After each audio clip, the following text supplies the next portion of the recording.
Quantos aqui estão sendo cheios de Deus nesse tempo? Aleluia. Meu anseio de alguma forma é acrescentar, edificar a tua vida e te despertar para o tempo em que nós vivemos. Você está com a Bíblia em mãos? Abra junto comigo no Evangelho segundo Mateus, capítulo 24, no verso 37. Evangelho de Mateus, capítulo 24, 37.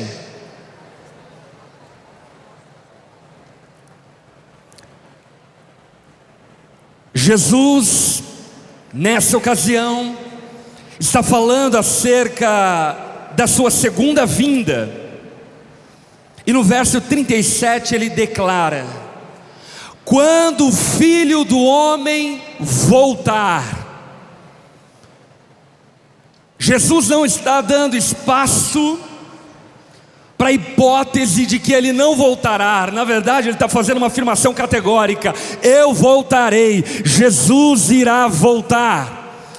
E isso é uma convicção e uma certeza que todos nós devemos ter no nosso coração. Agora, diante desse iminente fato de que Jesus irá voltar, ele diz: será como no tempo de Noé. Repita comigo: será como no tempo de Noé. Portanto, Jesus está dizendo: eu vou voltar, e quando eu voltar, será como nos dias de Noé, será como no tempo de Noé. Jesus ele fala isso para que eu e você estejamos preparados para a sua volta. E a pergunta que eu lhe faço nessa tarde é: você está preparado para a volta de Cristo? A volta de Cristo será como no tempo de Noé. Jesus continua dizendo: nos dias antes do dilúvio, bem como também nos dias antes da volta de Cristo, o povo seguia sua rotina de banquetes, festas e casamentos, até o dia em que Noé entrou na arca. Todo mundo estava vivendo a sua vida, distraído com as coisas da vida, não necessariamente fazendo coisas erradas, pelo contrário, aqui é descrito também coisas nobres. O povo estava casando, mas de repente Noé entrou na arca, e esse povo distraído foi surpreendido. O texto diz que eles não perceberam o que estava para acontecer, até que veio o dilúvio e levou todos. Assim será a vinda do Filho do Homem. Vamos orar. Baixa a tua cabeça, fecha os seus olhos.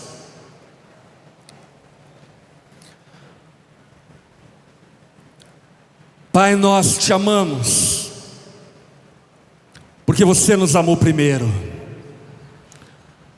Pai, obrigado por derramar o seu amor na pessoa do teu Filho, que foi entregue em nosso favor, para que não vivamos uma vida inútil e sem propósito, mas para que sobretudo tenhamos esperança de vida eterna.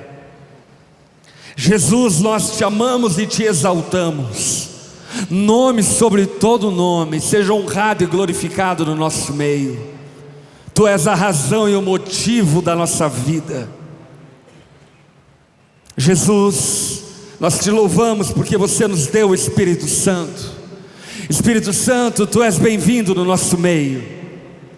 Se mova aqui nessa tarde de forma poderosa, a despertar o nosso coração, levando aqueles, ó Pai, que têm vivido uma vida contigo, a não se distraírem nesses dias, mas viverem atentamente como Noé viveu. Como também, ó Pai, nós oramos: quebranta e convence aqueles que ainda não se renderam a Ti, para que nessa tarde eles entrem na arca que é o Senhor.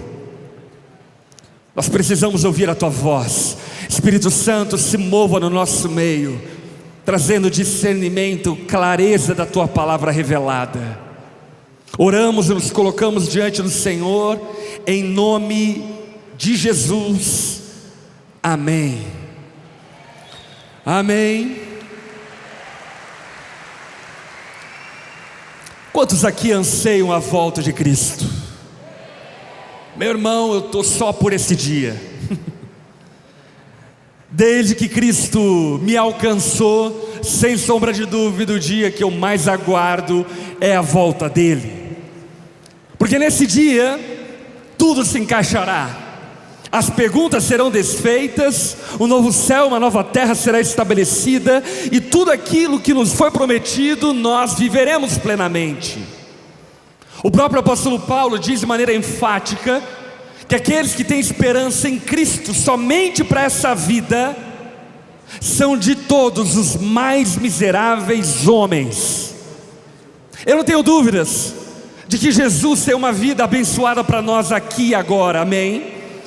Eu não tenho dúvidas de que Jesus quer abençoar a tua casa, quer abençoar a tua vida, quer abençoar teu casamento, tua vida profissional. Porém, Jesus não morreu numa cruz para limitar-se a dar-nos uma vida confortável enquanto aguardamos a morte. A nossa esperança não está aqui, a nossa esperança está no reino de Deus, que está vindo colidir com a terra. Quando Jesus voltar, tudo será resolvido. Eu posso ouvir um aleluia, um glória a Deus para isso? Porém, Jesus, Ele nos dá um alerta. E o alerta dele é que nós podemos estar tão distraídos com essa vida, ao ponto de não percebermos a sua volta. E como nos dias de Noé, sermos surpreendidos por um grande dilúvio, e simplesmente o juízo vir sobre nós, ao ponto de não sermos salvos e juntos herdarmos tudo aquilo que Ele tem preparado para nós. Diante desse fato, eu quero chamar a tua atenção para algumas coisas que Noé tem a nos ensinar sobre como devemos viver no tempo de agora. Você está com a sua Bíblia em mãos? Vá lá para Gênesis agora, Gênesis capítulo de número 7, verso de número 1. Gênesis capítulo 7, verso de número 1.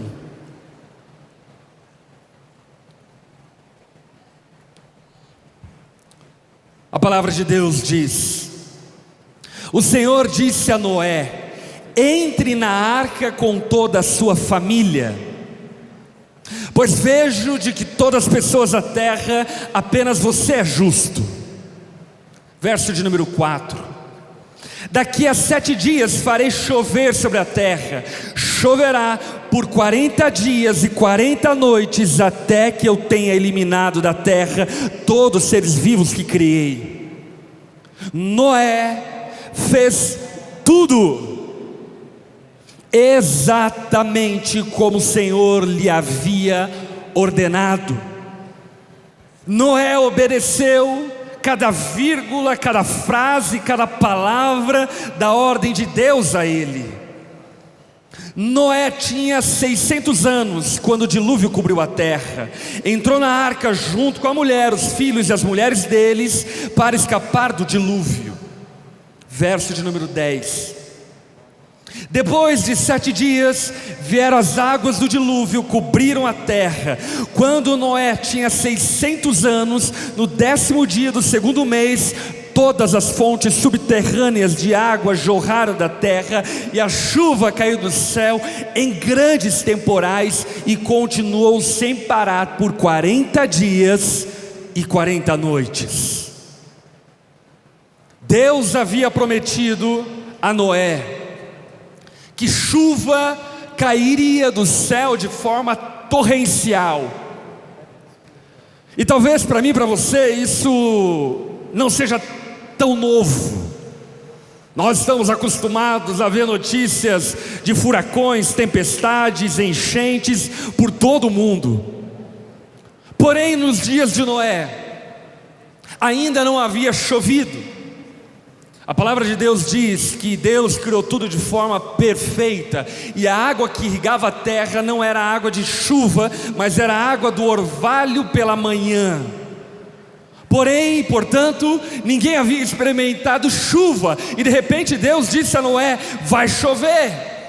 E eu fico pensando o que Noé perguntou para Deus. Provavelmente a pergunta de Noé para Deus foi: Deus, o que é chuva? E aí, então Deus deu uma aula de ciência, meio de ciclo da água. A água evapora, e quando ela evapora, ela vira uma nuvem densa, e essa nuvem densa carregada, de repente ela despenca na terra como em forma de água. Mas não apenas isso, o texto bíblico diz que a chuva caiu do céu e águas jorraram da terra. Curiosamente, essa semana eu vi uma notícia que me surpreendeu muito. Foi descoberto a possibilidade de haver uma espécie de cisterna em uma das camadas do globo terrestre que contém mais água potável do que as águas do oceano. Ou seja, nas camadas da terra existe tanta água ao ponto de poder causar um grande dilúvio sobre toda a terra. Não entremos no mérito de quanto esse dilúvio afetou e alcançou a terra. Fato é que no mundo conhecido pelo menos por Noé, ele foi tomado de águas que vieram de temporais e águas que brotaram da terra durante 40 dias e 40 noites. No verso 16, o texto bíblico diz: um macho e uma fêmea de cada espécie entraram como Deus tinha ordenado a Noé. Então o Senhor fechou a porta. Quem foi que fechou a porta? O Senhor. Não foi Noé que fechou a porta. Quem fechou a porta foi o Senhor. O Senhor fechou a porta. Durante 40 dias, as águas do dilúvio se tornaram cada vez mais profundas, cobriram o solo, elevaram a arca bem acima da terra.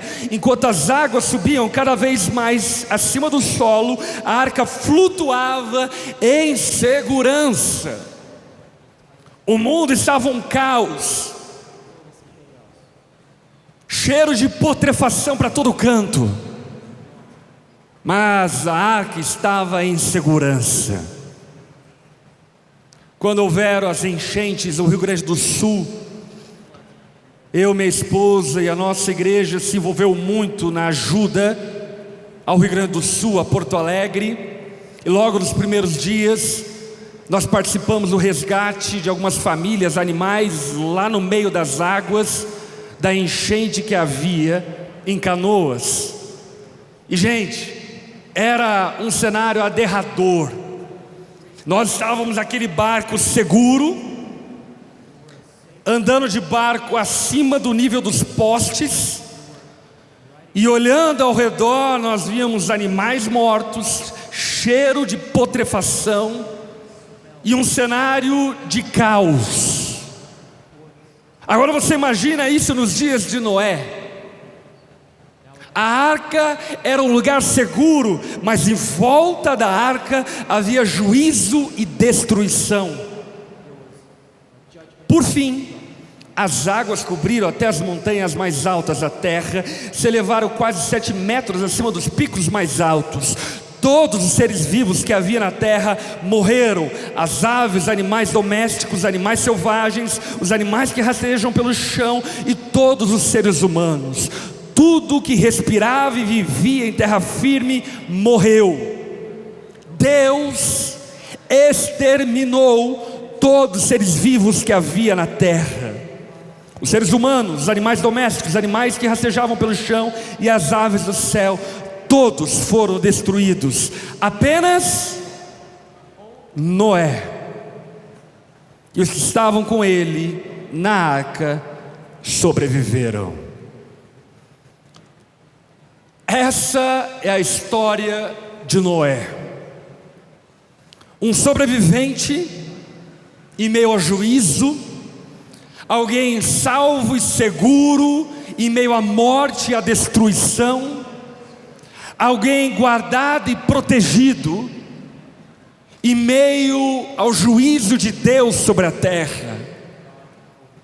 Mas quando nós olhamos para a história de Noé, nós percebemos diversas características e diversas obras ao qual Noé se dedicou, que eu e você devemos nos dedicar, como se comparando aos dias de Noé. Na teologia, na matéria de hermenêutica, que é a interpretação bíblica, existe uma ferramenta de interpretação bíblica chamada típicos, ou tipologia, prefiguração. A tipologia nada mais é do que a compreensão de que diversas histórias do Antigo Testamento, na verdade, eram sombra e reflexo daquilo que irá acontecer plenamente no Novo Testamento. Por exemplo, Moisés libertou o povo da escravidão do Egito.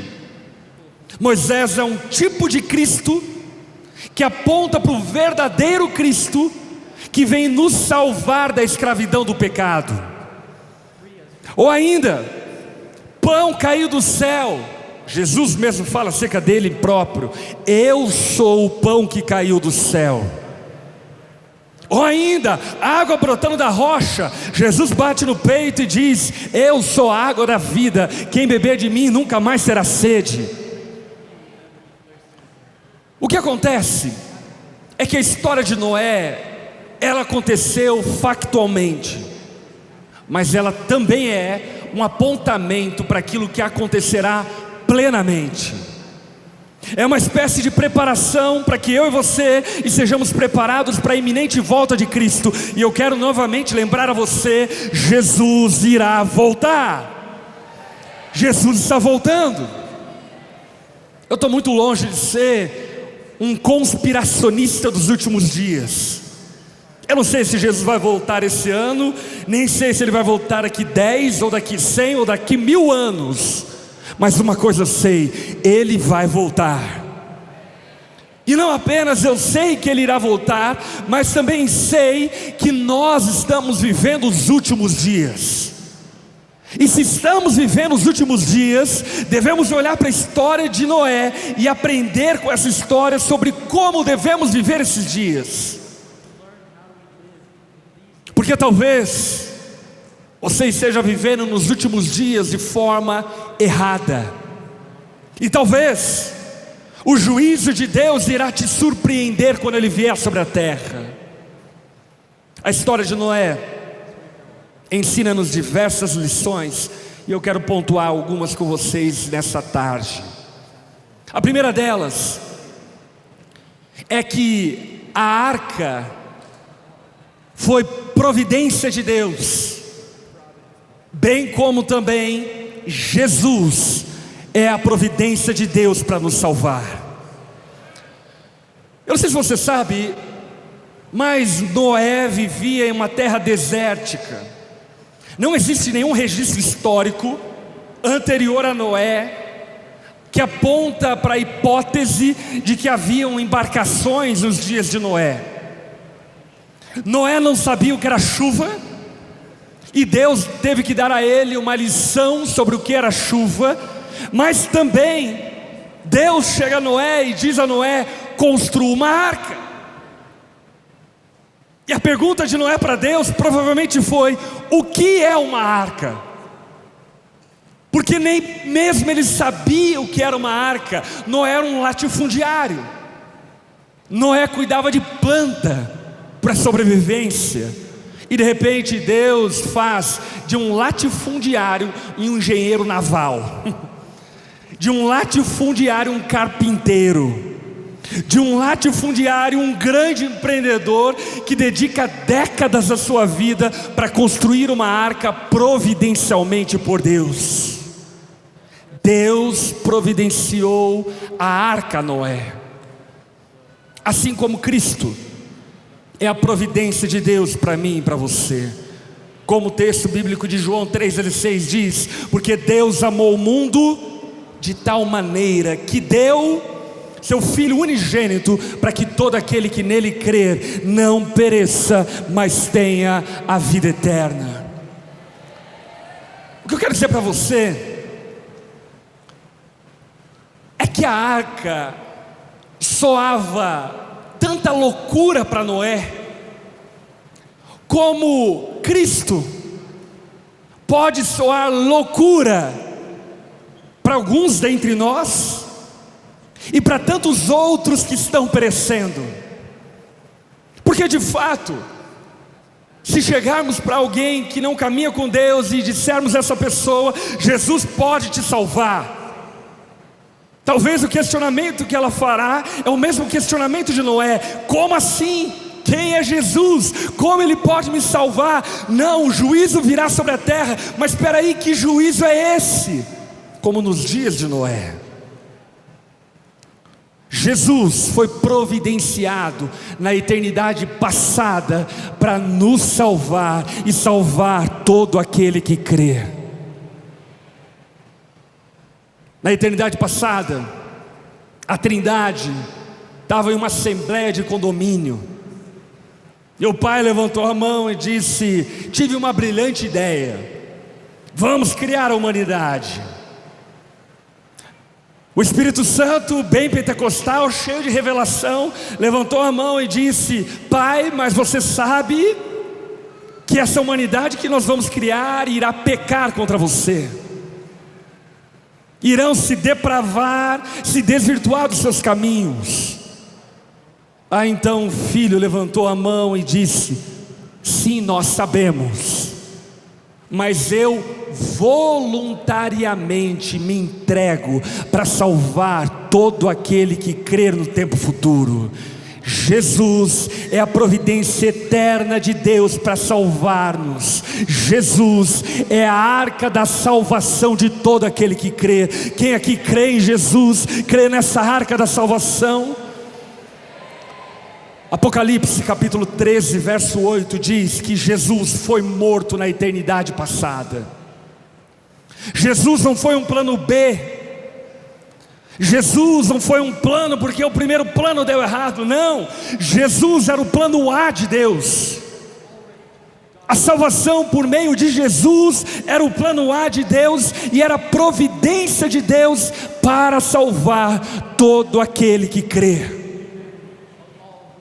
Aí eu te faço uma pergunta: por que Noé foi salvo? E talvez a tua resposta imediata, legalista, seja: Noé foi salvo porque ele era um homem justo, íntegro e tinha comunhão com Deus. E a tua resposta está meio certa, porque lá em Hebreus capítulo 11, verso de número 7, na galeria dos heróis da fé, diz que Noé foi salvo porque ele creu. E porque ele creu, ele foi justificado e se tornou justo. Ou seja, a salvação de Noé está baseada na sua fé, na promessa de Deus. Porque ele creu na promessa, ele viveu em conformidade à promessa. Porque ele creu na promessa, ele viveu a partir dessa promessa e dedicou a sua vida para construir a arca que Deus havia dito para ele construir. Jesus é a providência de Deus para salvar pecadores como eu e você, que por meio da fé decidem crer na loucura de que o juízo virá sobre a terra e de que quem estiver em Jesus será salvo. Assim como Noé só poderia ter sobrevivido com a arca, ninguém, escute aqui, ninguém será salvo fora de Jesus. A arca é a providência de Deus. Jesus é a providência de Deus para salvar todo aquele que nele crê. Agora, o apóstolo Paulo diz em Efésios 2:8 que nós somos salvos pela graça por meio da fé, e isso não vem de nós, é dom de Deus, não vem por obras, para que ninguém se glorie, é dom de Deus, aleluia. Porém, quando Noé ouviu de Deus acerca do juízo que estava por vir e da necessidade de construir uma arca, quando Noé ouviu isso de Deus, aquilo que ele se colocou a fazer foi construir uma arca, e uma grande arca. Quantos aqui creem em Jesus? Deixa eu te falar uma coisa. Você que levantou a mão e disse uhul, não está muito distante dos demônios, porque Tiago mesmo diz que até os demônios creem que Jesus existe e tremem ao saber disso. A fé que salva não é a fé que diz uhul. A fé que salva é aquela que vem acompanhada das boas obras. Como diria Martim Lutero, reformador, a fé que salva não vem sozinha.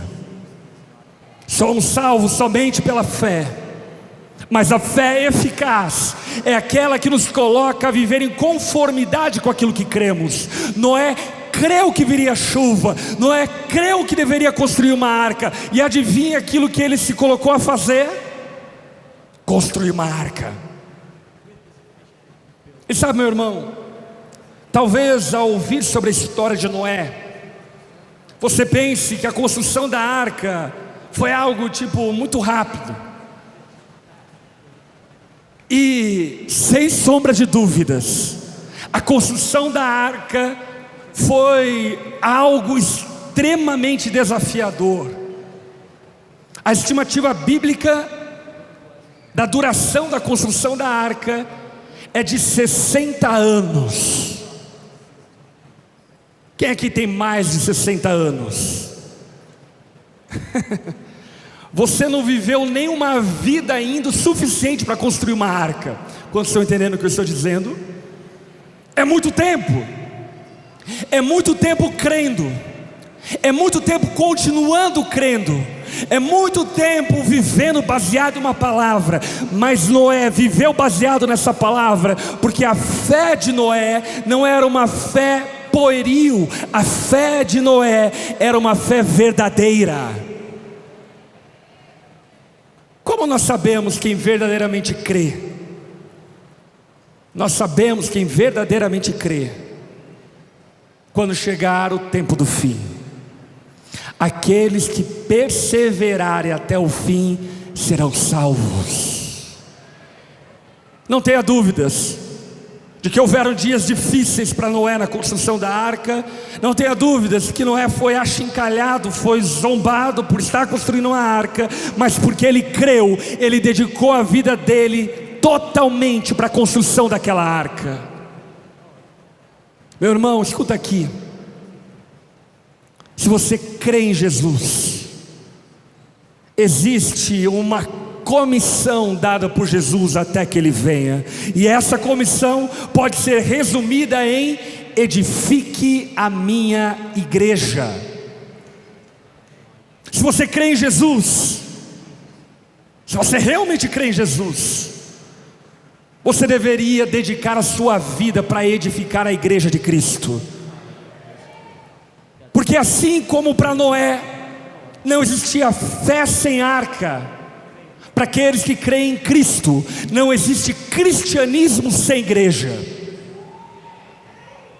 Se cremos em Jesus, devemos gastar a nossa vida para edificar a igreja de Cristo, pregarmos o evangelho a toda criatura e fazermos discípulos de todas as nações. Eu não estou falando sobre denominação, eu não estou falando sobre religiosidade, eu estou falando sobre uma vida de fé, e uma vida de fé é dedicada na construção da obra de Deus. Quantos estão comigo aqui?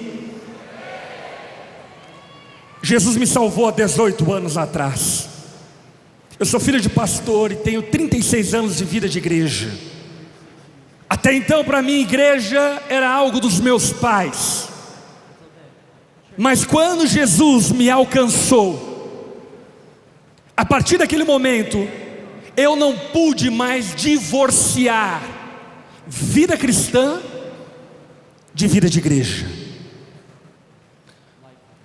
Como filho de pastor, tudo que eu não queria na minha vida, adivinha o que era?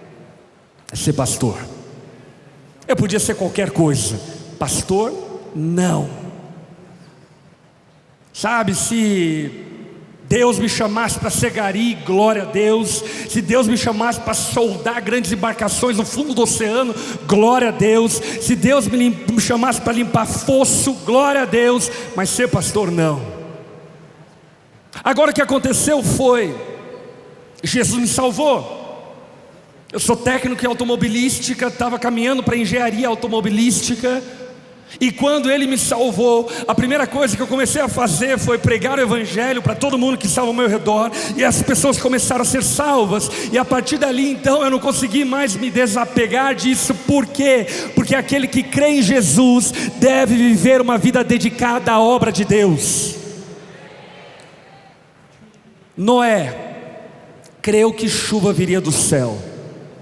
E o que ele fez foi construir a arca. Olha aí para quem está ao seu lado e diga a essa pessoa: edifique a igreja. Edifique a igreja. A fé que nos salva não vem sozinha, ela vem de responsabilidade e vem acompanhada de trabalho duro. Me escute, meu irmão. Não vale a pena viver uma vida tendo revelação do Cristo, dedicada a qualquer outra coisa, do que não dedicada a edificar a igreja de Cristo. Com isso eu não estou dizendo que você precisa ser um pastor, ok? Nem um missionário profissional, mas eu estou lhe dizendo que você precisa ser um profissional missionário. Eu estou dizendo que você deve fazer convergir a tua vida para que a igreja de Cristo seja edificada até os confins da terra, para que a sua história possa ser baseada na construção da arca que é a igreja. Eu sei que para muitos isso pode parecer loucura, mas deixa eu lhe falar uma coisa. Também foi assim nos dias de Noé. Noé era aquele tipo louco de bairro. Todo bairro tem um louco, não tem? Porque além de estar construindo uma arca no meio do deserto, tal obra que ninguém havia visto ainda, Noé também se tornou pregador de uma mensagem. A palavra de Deus fala que enquanto Noé construía a arca, ele pregava. Ele construía a arca e ele pregava. E eu não preciso dizer para você que Noé não foi um pregador de muito sucesso. Porque no final das contas, só abraçou a mensagem de Noé ele e a sua família. Mas Noé pregou o Evangelho. Deixa eu lhe falar uma coisa, meu irmão. Pregue o Evangelho. Isso pode parecer loucura para as pessoas que estão ao seu redor. Como diria o apóstolo Paulo, o Evangelho é loucura para aqueles que estão perecendo, mas para aqueles que estão crendo e sendo salvos, é sabedoria e poder de Deus. Por isso prega o Evangelho. Porque existem algumas pessoas dispostas a ouvir a mensagem do Evangelho, crerem nessa mensagem e também junto conosco fazerem parte da edificação da arca que é Cristo. Noé pregou a mensagem. Prega a mensagem. E qual é a mensagem? A mensagem é: só Jesus pode nos salvar diante do juízo iminente de Deus. Arrependei-vos, pois é chegado o reino dos céus. Arrependei-vos, porque Jesus está voltando.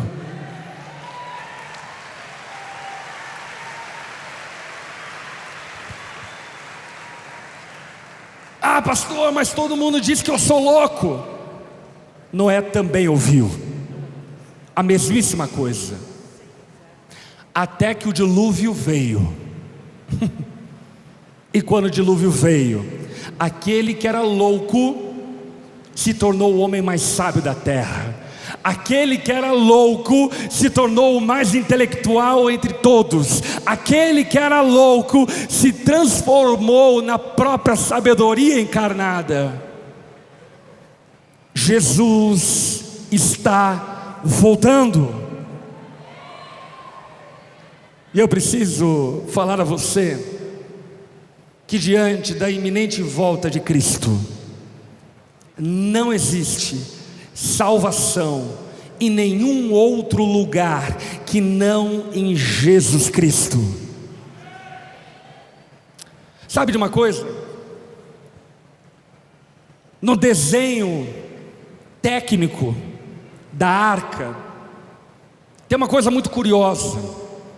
A arca tinha apenas uma porta, ok? Apenas uma porta. Não tinha saída de emergência, não tinha duas portas, não tinha uma porta da frente, uma porta de trás, uma porta lateral. Havia apenas uma porta. Olha só o que Jesus fala acerca dele mesmo. João 10:9. Sim, eu sou a porta. Quem entrar por mim será salvo. Ou ainda João 14:6. Eu sou o caminho, a verdade e a vida. Ninguém vai ao Pai se não for por meio de mim.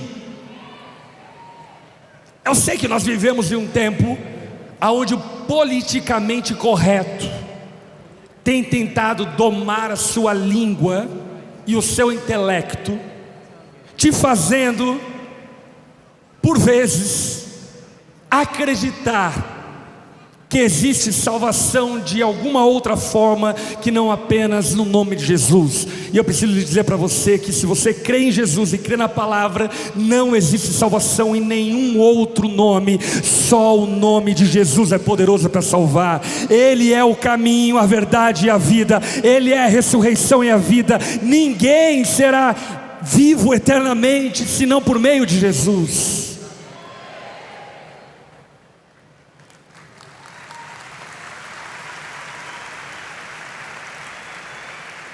Deixa eu ser mais claro ainda. Outros deuses não existem e não podem te salvar. Outras religiões não podem te salvar. Filosofias não podem te salvar. Terapias não podem te salvar. Performance humana não pode te salvar. O teu moralismo não pode te salvar. A tua religiosidade não pode te salvar. Só existe um que pode salvar, e o nome dele é Jesus Cristo. Salvação para brancos e pretos, salvação para amarelos e vermelhos, para ricos e pobres, salvação para antepassados e para aqueles que ainda virão, salvação para jovens e idosos. Jesus é o único poderoso que pode salvar aquele que nele crê.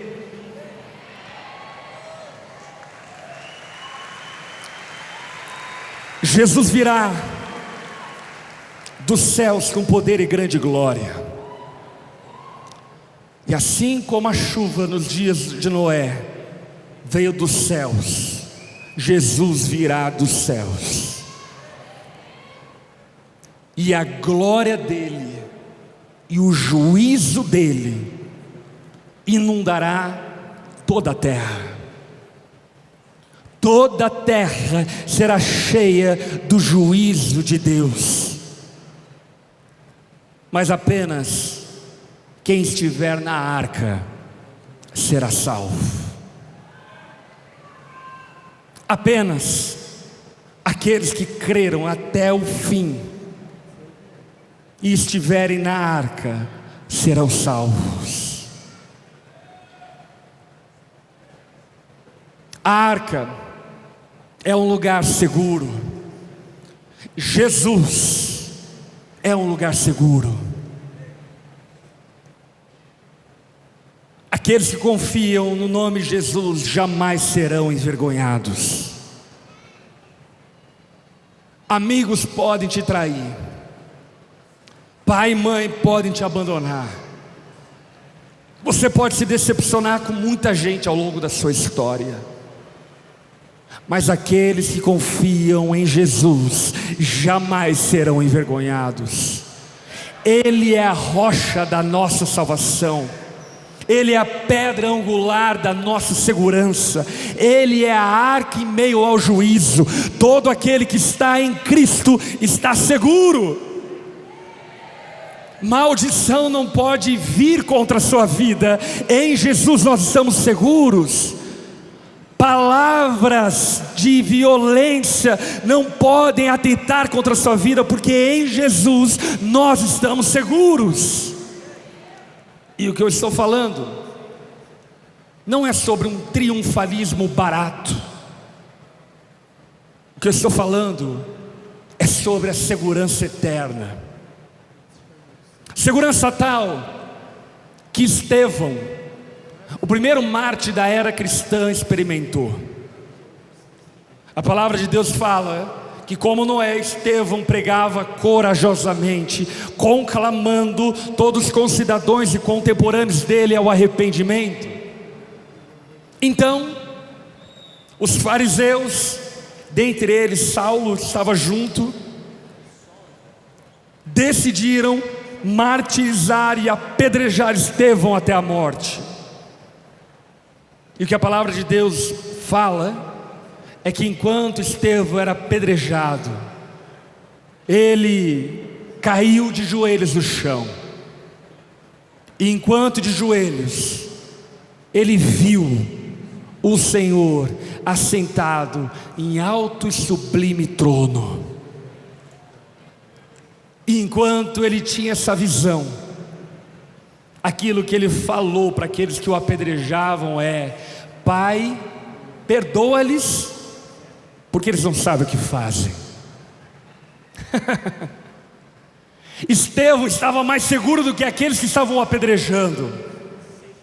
Estevão, ainda que sendo vitimado de forma cruel, estava seguro na mão do Senhor. A tradição cristã conta a história de um homem chamado São Policarpo.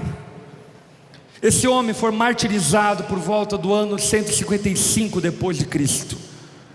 Ele era alguém de idade avançada, e o Império Romano havia asseverado o martírio de cristãos.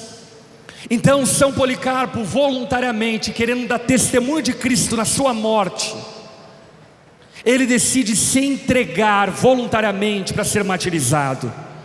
E o que a história conta é que São Policarpo estava sendo queimado vivo. E enquanto ele era queimado vivo, sabe o que São Policarpo recitava? Salmo 91. Aquele que habita no esconderijo do Altíssimo, à sombra do Onipotente, descansará. Direi do Senhor: Ele é o meu Deus, o meu refúgio, a minha fortaleza, e nele confiarei. São Policarpo estava morrendo, mas ele estava mais vivo do que aqueles que estavam matando. São Policarpo estava sendo martirizado por algozes, mas ele estava mais seguro do que aqueles que estavam o matando, porque São Policarpo estava em Deus, em Cristo, a rocha da nossa salvação. Você está em Cristo, meu irmão. Você está seguro em Cristo.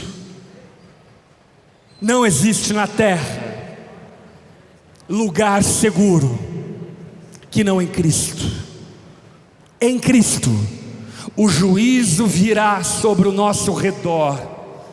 1000 cairão de um lado, 10.000 do outro lado, e nós não seremos atingidos, porque estamos em Cristo, a rocha da nossa salvação.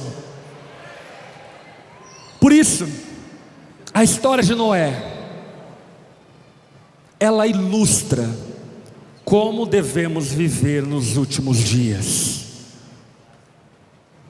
E diante disso, nós temos duas conclusões óbvias, racionais e finais. A primeira delas é: ninguém será salvo senão em Jesus. as tuas pedras energizantes não podem te salvar. O santo ao qual você é devoto não pode salvar. Simpatias não podem te salvar. Rituais religiosos não podem te salvar. Apenas Jesus pode te salvar, bem como foi com Noé. E o que Noé fez para que fosse salvo? Noé creu em Deus, e isso lhe foi creditado como justiça. Eu creio que nessa tarde podem haver pessoas aqui que ainda não vivem uma vida com Deus, ainda não são como Noé. Gente que talvez até simpatize com a igreja, com Jesus, gente que talvez use acessórios cristãos, gente que talvez até coloca na bio do Instagram, conservador cristão, mas genuinamente você não vive uma vida com Deus. Se você é essa pessoa, eu preciso dizer para você: sem Jesus não há salvação. Eu quero convidar a todos a baixar a cabeça e fechar os seus olhos.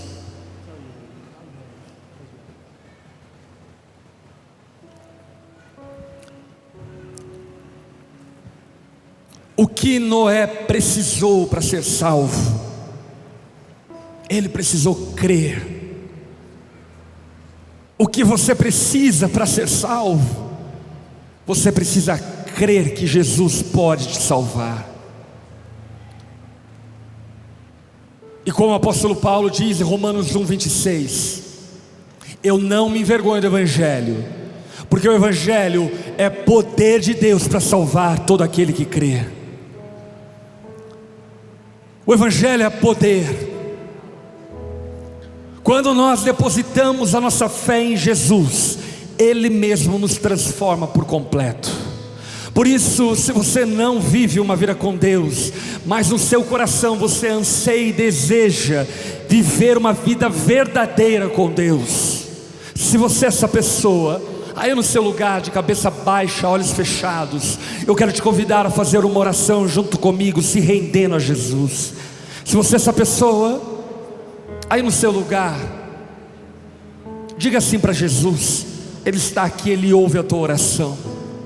Diga assim a Ele: Senhor Jesus, eu me arrependo dos meus pecados e reconheço que eu tenho vivido uma vida ignorando a sua volta e não me preparando para a sua volta. Nessa tarde eu estou convencido de que eu preciso completamente de Ti, Jesus. Eu creio que só Tu podes me salvar. Eu não tenho nada para Te oferecer, a não ser o meu coração quebrantado, dizendo: transforma a minha história, muda a minha vida, me salva. Jesus, eu reconheço que Tu és o único Salvador e Senhor, e por isso eu me rendo a Ti, em nome de Jesus. Todos ainda de cabeça baixa, olhos fechados. Se você fez essa oração, eu quero muito orar por você. Se você fez essa oração, Deus está fazendo algo extraordinário na sua história hoje.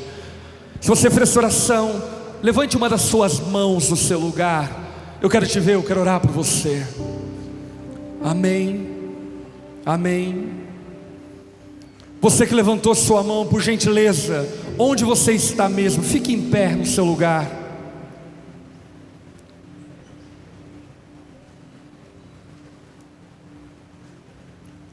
Nós somos a geração de Noé, gente que creu na loucura da vinda de Cristo, e por crer, decidiram dedicar sua vida toda para construir a arca de Cristo. Eu quero convidar a igreja que está próxima a essas pessoas para abraçá-los e junto comigo orar pela vida deles. Você que está sentado, junte a nós em oração, estenda suas mãos, vamos clamar ao Senhor. Espírito Santo de Deus, venha, ó Pai, sobre cada uma dessas pessoas aqui nessa tarde. Encha-os do Teu Espírito, derrama sobre eles a Tua vida, transforma-os de dentro para fora, como Noé, justifica-os e os torna justos diante do Senhor. Dê a eles, ó Pai, do Teu Espírito e da Tua vida. E como igreja, nós celebramos a obra que o Senhor está fazendo na vida deles, crendo que aquele que começou a boa obra há de completá-la. Como igreja, nós nos alinhamos com o céu e celebramos e festejamos a salvação que há no nome de Jesus. Que Teu poder possa ser aperfeiçoado na vida de cada um deles, ó Pai, transformando-os por completo e dando a eles uma nova história. Nós oramos e clamamos o Teu favor sobre eles, em nome de Jesus. Amém e amém. Aleluia. Você pode fazer uma festa, dar uma salva de palmas ao nome de Jesus, nome sobre todo nome.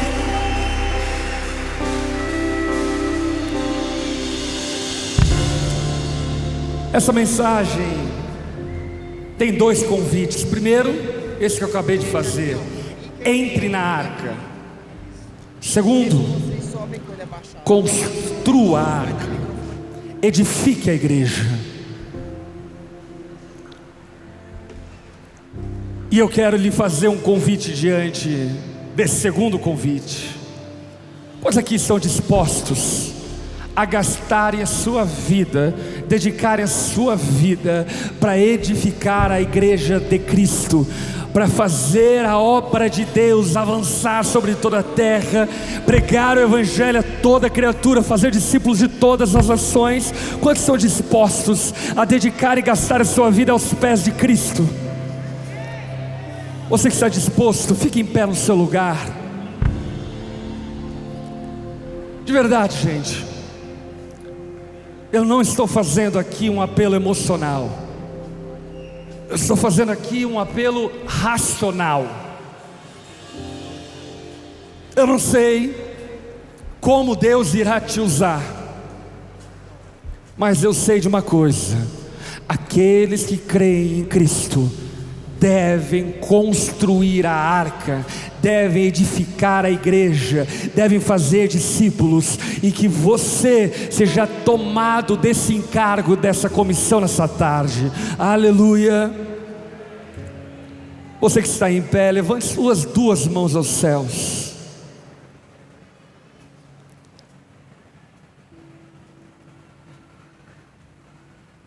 E repita essa oração junto comigo. Diga assim: Senhor Jesus, eu declaro que a minha vida é Tua, os meus sonhos são Teus, eu já renunciei a tudo que possuo,